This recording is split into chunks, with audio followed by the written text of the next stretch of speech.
So look, if you're looking for investment advice, I'd click away from this video. I'm not going to talk about money, finance, or technology. In fact, I'm not even going to talk about Doge. Instead, I'm going to talk about Roman chariots. All right, let me explain. This story starts as early as 27 BC and the dawn of the Roman Empire with these magnificent chariots. You see, the people who rode these chariots didn't just spend their time going around circles in colosseums. They built roads too.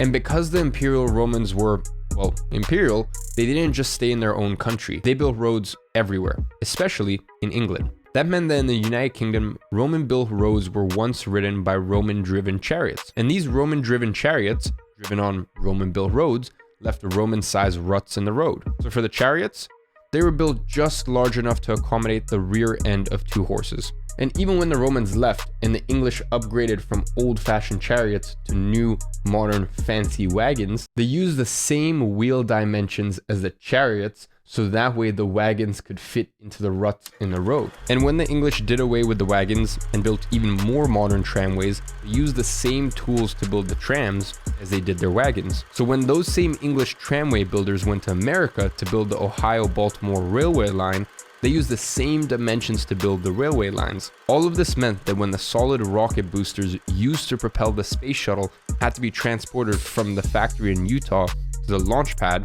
via railway tracks that cut through mountain overpasses and bridges, the rocket booster's width was limited to just 4 feet and 85 inches, or the same width as the end of 2 horses pulling a Roman chariot. Now, why did I tell you that story? Because I don't think that even the most imaginative of Roman chariot makers would think that his design over a millennia later would influence the shape of a machine that would take humans to space. And likewise, I don't think that in 2008, when a 51-year-old kindergarten teacher at Tsuko Sato adopted a Shiba Inu dog and called it Kabosu and posted a picture of it on the internet, I don't think that she would have ever in a million years that she would be helping in part precipitate the destruction of the financial system as we know it. But this cute little doggo did just that. After posting a picture of Kabosu on her blog, it was picked up by Reddit and shared widely. In the space of a few years, Kabosu became one of the most famous memes on the internet, complete with novel observations presented in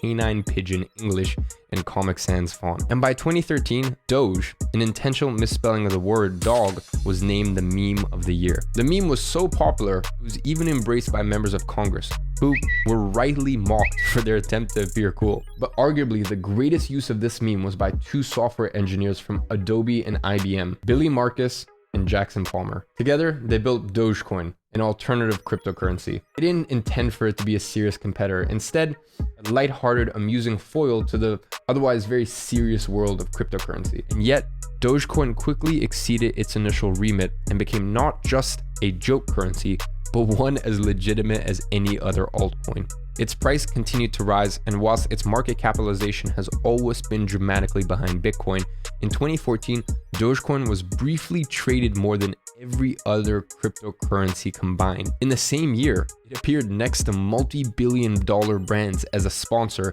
at NASCAR. Even more importantly, it represented a shift in what was possible with cryptocurrencies. Unlike Bitcoin, which has a hard market cap and real scarcity, Dogecoins continue to be mined at an astonishing rate. And whilst it's true you could say that technically no cryptocurrencies have intrinsic value, it's even more impressive that something that was created out of a meme has literally made millionaires from ordinary people. It's easy to buy and sell, doesn't require complex financial knowledge or a Wall Street account to trade in, and is accessible to everyone. If that narrative sounds familiar, you're probably recalling the epic battle between retail traders on Reddit and Wall Street. Now, I won't cover the original story in too much detail, but in a nutshell, the GameStop stock, which had been aggressively shorted by hedge funds and other professional traders, was hyped by Redditors and later commentators, causing the price to rise rapidly, leading to short squeezes and losses of billions for those on the other side. Now, the narrative in the media was split 50-50 with this, but as one side of the equation romanticized this story as savvy, intelligent investors taking on Wall Street, in a lot of ways it ended up becoming a parable of excess and privilege. Because Wall Street did not take this lying down. Key trading platforms like Robinhood put massive restrictions on the purchase of shares in GameStop. And whilst Redditors fought back, threatening class action lawsuits and review bombing the apps of those trading platforms, ultimately, Wall Street proved that it was in favor of the big boys. Ostensibly, these halts were for a good reason. The trading platforms cited regulations and the need to post up collateral at the clearinghouses. But so many Redditors and amateur traders still feel duped. Congresswoman Maxine Waters neatly summarized the frustration of millions.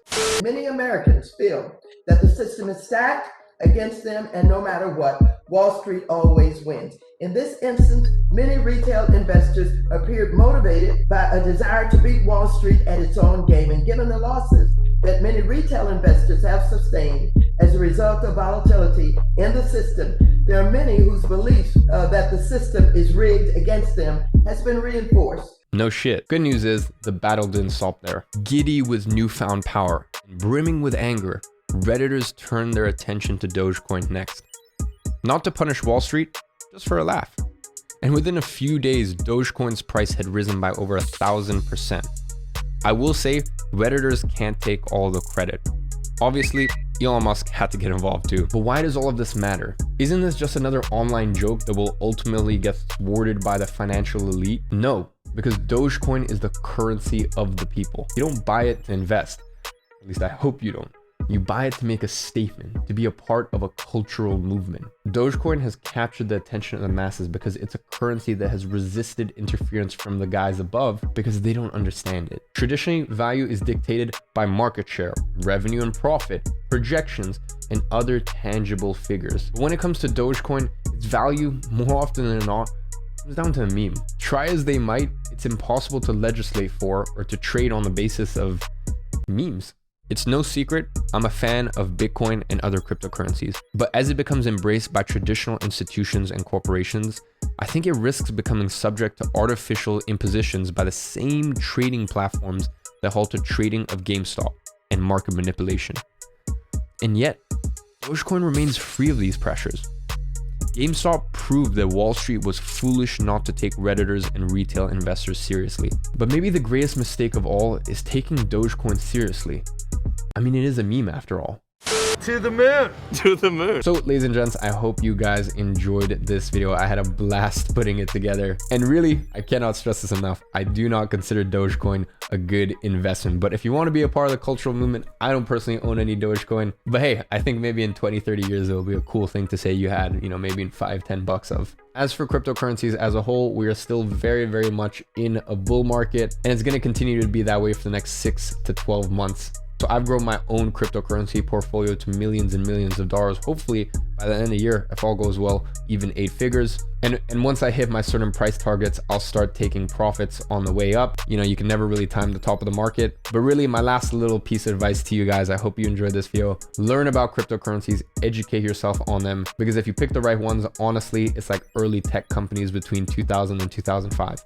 It is rife with opportunity right now if you do it right, if you do your research, and most importantly, if you have a good profit-taking strategy to actually lock in those gains. And once things get really crazy, expecting towards the end of the year, so that way, as I said, you're not stuck there with only 40 or 50% the value of your portfolio when it reached the peak. As always, to win a pair of blue light blockers from my company Gadzhi, all you have to do is hit the like button, go ahead and leave a comment down below what cryptocurrencies you're invested in. Amara, my creative director for Gadzhi, she'll pick a giveaway winner and post that up on the next YouTube video. And down below, you can actually find the giveaway winner for last video. And on that note, to the moon we go. Look, if you enjoyed that video, I went ahead and picked out another special video that I know you're going to find immensely valuable. You can find it right there. I know you're going to love it, and I'll see you in the next one.